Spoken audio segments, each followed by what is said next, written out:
Ce samedi, c'était la 20e édition du défi de la Barriette, une course mythique de VTT entre Chaiseray et la Barriette sur la côte nyonnaise, bien évidemment. Des sablons pour l'occasion, alors vous avez mis votre casque et pris pas mal de risques pour nous. Effectivement, c'était dangereux de rester au bord de la route à Chaiseray ce samedi. Les organisateurs, pour fêter dignement ce 20e anniversaire, ont décidé de mettre en place une course de cross-country par élimination. 4 concurrents et 2 seulement qui restent à la fin pour le tour suivant sur un parcours d'obstacles rempli de dangers.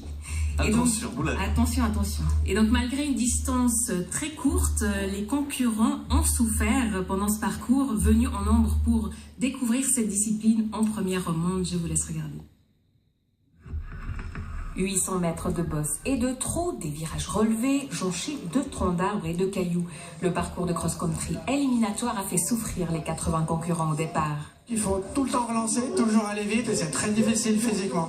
Ça pique, ça fait mal aux jambes, mais ça va, c'est cool. Il y a 2-3 sauts et 2-3 virages relevés, ça change un peu. Techniquement, le départ est assez dur. Enfin, il y a pas mal de choses, mais après, la fin, justement, on est déjà bien au bout, et puis là, c'est là que c'est dur, quoi. Il n'y a plus d'obstacles techniques, mais par contre, c'est les jambes qui parlent, c'est là que ça devient difficile. Le principe est simple, un tour qualificatif en solo où il faut être le plus rapide, puis des tours par 4 où seuls les 2 premiers sont qualifiés jusqu'à la finale. Une épreuve, 2 types de courses et 2 stratégies à adopter. La qualification, c'est un effort très différent de la course après où on sera 4, parce qu'on est seul et on doit se battre vraiment contre soi-même. Ça c'est dur à la qualification, puis après contre les autres, c'est dur, ça peut être dur tactiquement. Il faut voir au départ comment ça se passe avec les autres adversaires, et puis suivant comment ça se passe, on peut gérer. Tandis qu'à la qualification, pour être sûr de passer plus loin, on doit aller à fond tout le long.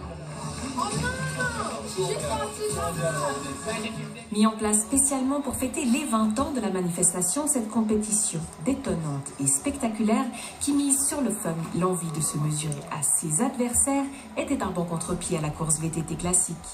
C'était un peu quelque chose d'innovant pour les jeunes, pour donner un engouement plus bagarreur, parce que nous, ce qu'on organise, c'est une course d'endurance, on va dire, et là, c'est un coup plutôt sprint et un effet de combat avec son voisin, avec son pote, avec son truc, pour se mesurer sur un parcours. Et à ce jeu-là, c'est Patrick Lutti qui a été le plus fort. Le Neuchâtelois a remporté la course haut la main, bien aidé toutefois par une chute de ses concurrents en début de parcours. Un bon entraînement pour le jeune homme qui s'envole pour les championnats du monde de la discipline dans 2 jours. C'est historique, la